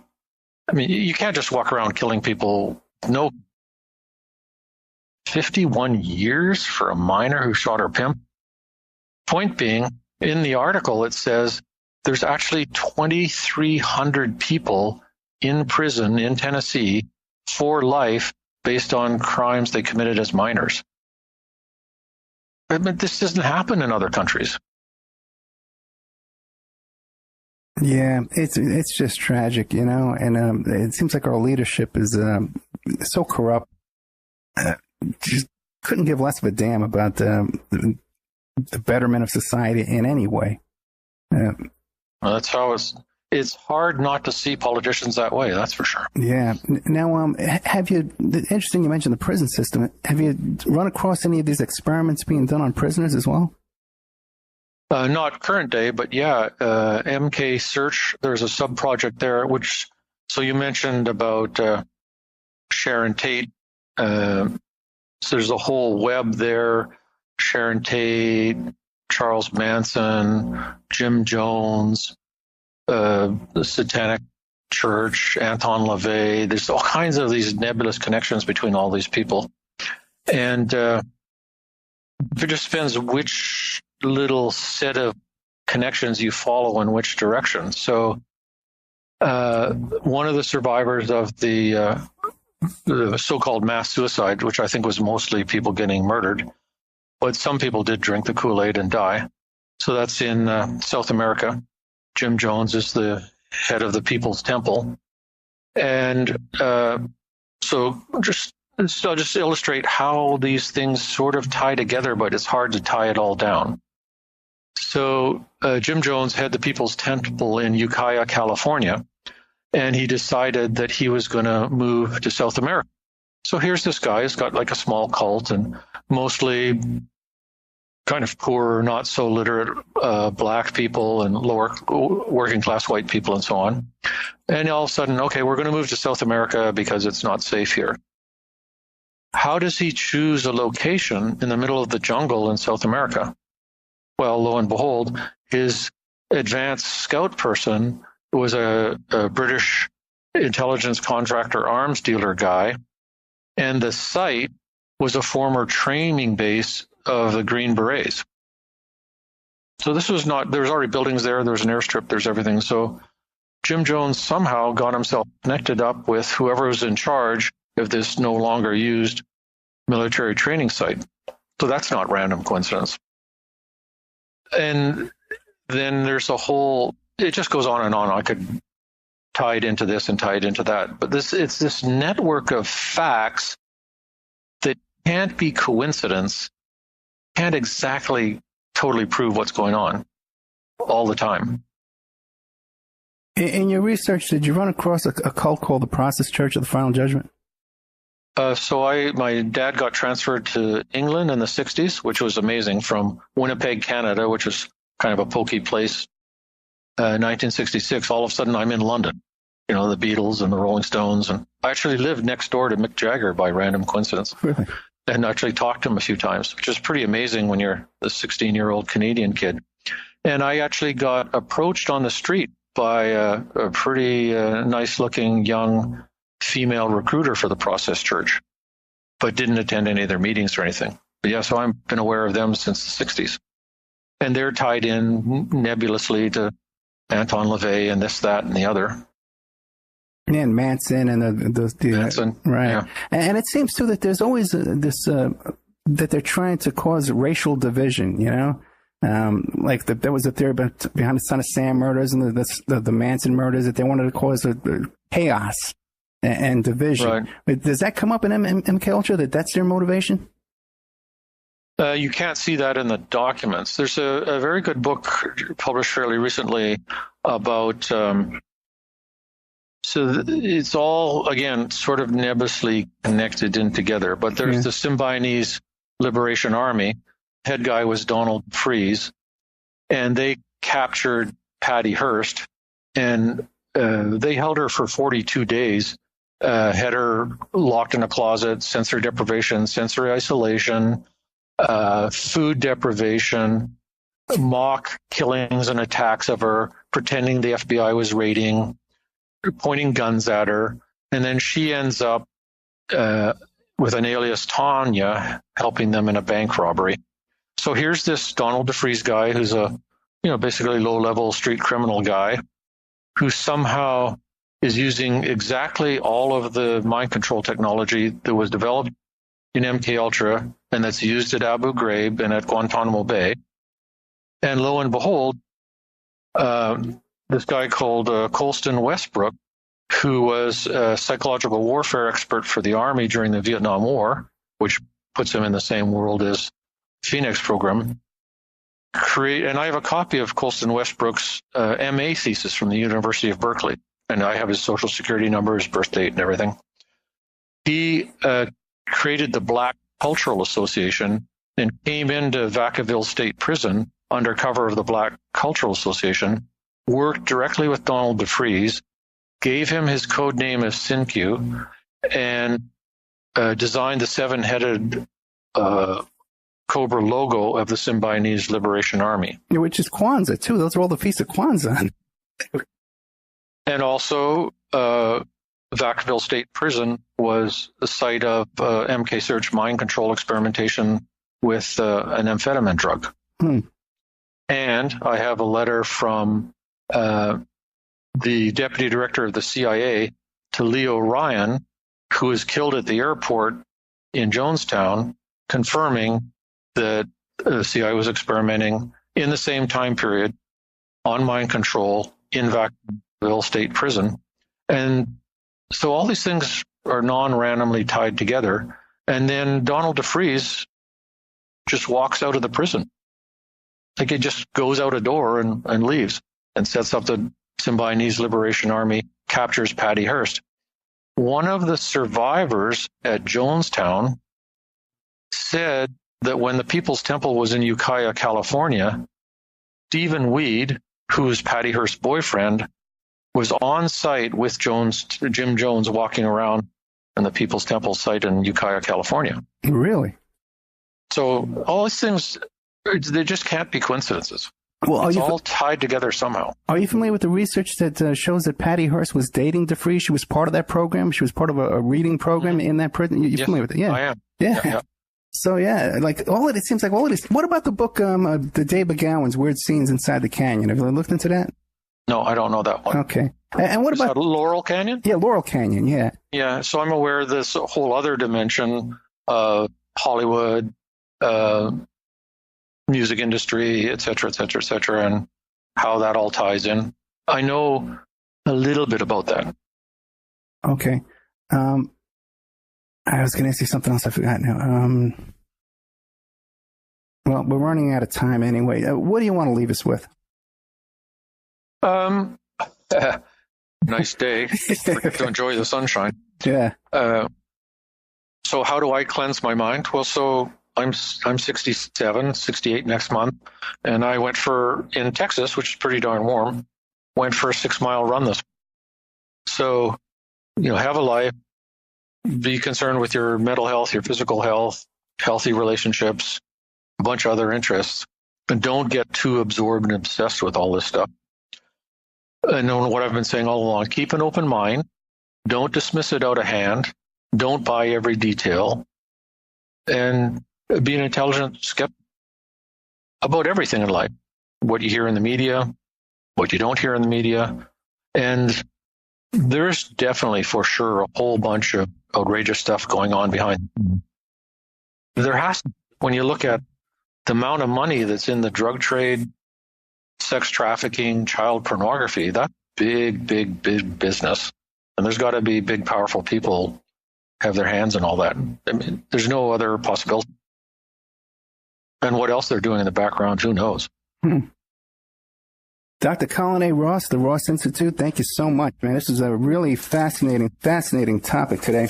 And check out traumaedessentials.com. You can catch it on the middle of June every month. June 16th is the next one.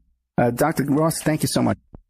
Yeah, thanks very much for having me. Good question. No, great. Good conversation. Wealth of information. I got to tell you, I'm really, really impressed. Thank you so much. Good night. Okay. Boy, the guy knows a little bit about everything. That's what I like. You know, I got to look into his work a little bit more. I forgot to ask him about Poppy. You know what? Okay, I'll tell you the story. I'm going to do an after show about this. I do these commentaries now at OppermanReport.com in the members section. I'll tell you the whole story about why I was going to book this guy in the and then how we found him. But great stuff. So that was Dr. Colin A. Ross. The website, and you got to check out the website, there's a lot of stuff there, is rossint.com, ROSSINST.com. Bookstore in there, 30 books, like you just said. Some people think it's only 15 books, but it's 30 books. And there's a search thing, and you can search all about this kind of stuff. If you're fascinated by this kind of stuff, and I know a lot of my listeners are, this is going to be a good resource for you guys to check out, especially people who want to check out his traumaedessentials.com. June 16th is the next one. So we'll be right back after these messages. I'll give you a little wrap up. But check out, too, in the members section, I'm going to be doing a whole 30 minutes on this. I got a lot to talk about. I forgot what I was going to ask him right about Laurel Canyon. Right back after these. Hi, folks. Ronnie here from Life Change Tea. There's a lot of hubbub about the ramifications of GMOs. First of all, what are GMOs? Genetically modified organisms. Yee! Man-made organisms entering our body, changing and damaging us from the inside out. What's our defense? First of all, not eating them. Second, cleansing from them when we do eat them. Thank God for Life Change Tea at getthetea.com. Life Change Tea cleanses from toxins, heavy metals, and helps flush GMOs out of your body. Our unique blend of herbs help cleanse you from the inside out, helping you feel refreshed and clean of yee. We also carry unique one-of-a-kind supplements. So order online at getthetea.com. That's getthetea.com. Rid yourself of the yee that contaminates your food and water. Go to getthetea.com. That's getthetea.com. Get the tea, your best defense. The Opperman Report is brought to you by SubhashTechnosis.com. Subash Technosis is a search engine optimization and website design company. They're located in India, so you know you're going to save a lot of money and get top quality service. They offer all sorts of business process outsourcing, data entry, banking BPO services, recruitment process outsourcing, software testing, offshoring, research network, customer care, press release, content writing and distribution, and much, much more. Now you can get a hold of Subash Technosis by email at info@subhashtechnosis.com. Their website is www.subhashtechnosis.com, and their Skype is ANUSHASUBASH. WPR Rebuttal, covering the sides of the story missed by Wisconsin Public Radio, bringing narratives the UW System Board of Regents won't allow, shedding light on perspectives the owners of WPR don't want you to hear. Every Thursday at 12:30 Central Time, WPR Rebuttal is your destination for grassroots journalism in Sauk County and beyond. Our host, Senator JPO, provides insightful analysis into stories that are only superficially covered by mainstream press. A recent inventory of topics includes college graduate underemployment, yellow journalism in the media, and favoritism in the public sector hiring process. Get your WPR Rebuttal fix Thursdays at 12:30 Central Time. Remember, all these shows on Awake are brought to you by emailrevealer.com.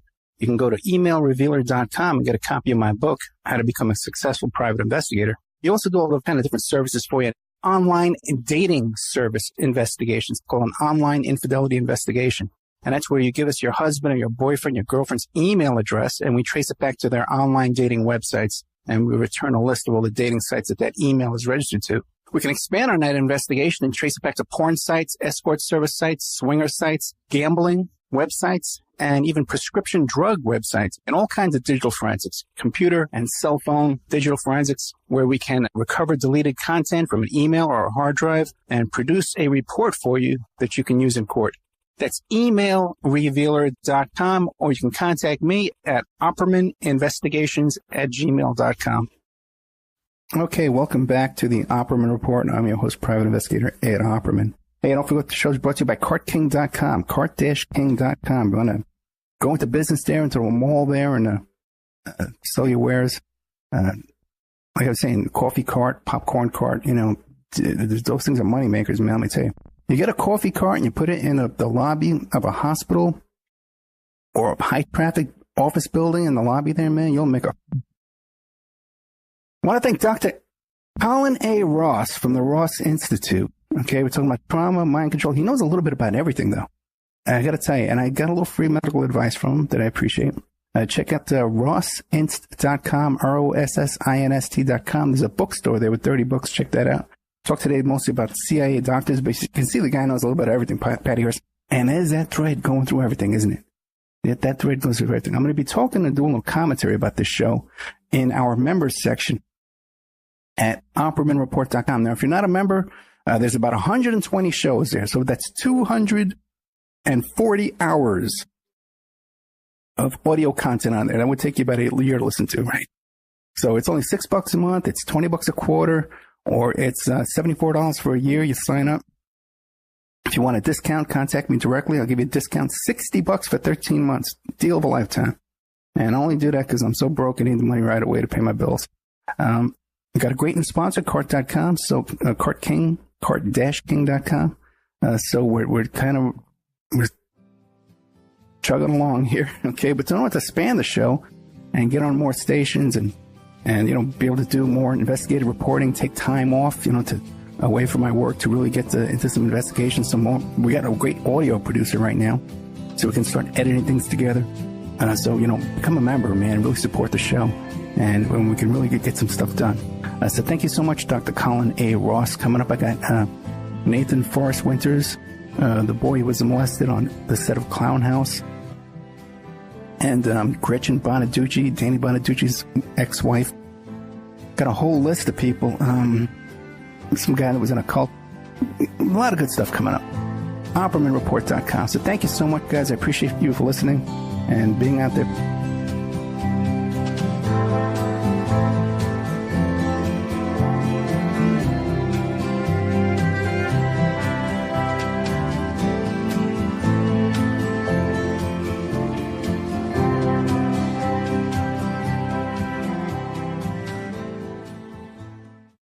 WPR Rebuttal, covering the sides of the story missed by Wisconsin Public Radio, bringing you narratives the UW System Board of Regents won't allow, shedding light on perspectives the owners of WPR don't want you to hear. Every Thursday at 12:30 Central Time, WPR Rebuttal is your destination for grassroots journalism in Sauk County and beyond. Our host, Senator JPO, provides insightful analysis into stories that are only superficially covered by mainstream press. A recent inventory of topics includes college graduate underemployment, yellow journalism in the media, and favoritism in the public sector hiring process. Get your WPR Rebuttal fix Thursdays at 12:30 Central Time. Subhash Technosis is a search engine optimization and website design company located in India. So you're going to save a lot of money and get top quality service to boot. They offer all kinds of services, business process outsourcing, data entry, banking BPO services, recruitment process outsourcing, software testing, offshore research networking, customer care, press release content writing and distribution, and much, much more. They offer website development, e-commerce solutions, mobile responsive designs. Now, I've personally worked with Subhash for over 10 years. This is the man that puts out my press releases. They've done work on my websites, so I can personally recommend SubhashTechnosis.com. You can find a link to Subhash Technosis at OppermanReport.com and also AwakeRadio.us. People are waking up. They're standing up to those pushing pesticides and GMOs as safe alternatives for a starving world. What about your crap? I tell you, I'd rather eat dirt. So I drink Life Change Tea. It's an herbal drink, cleansing my body of toxic sludge and nasty chemicals, and of course, ridding the intruders that are hidden in my so-called food. And by the way, Life Change Tea is non-GMO and organic. No fillers, no yuck. Just a great defense against you-know-what. May the supplement force awaken you. Don't fall to the dark side. Sorry. I went to the movies last night. Anyway, enough said. How do you get that herbal drink and change your life? GetTheTea.com. That's GetTheTea.com. You will awaken. You will get stronger, and you might even lose a bit of weight. So awaken to Life Change Tea and the many one-of-a-kind supplements at GetTheTea.com. That's GetTheTea.com. May the supplement force be with you.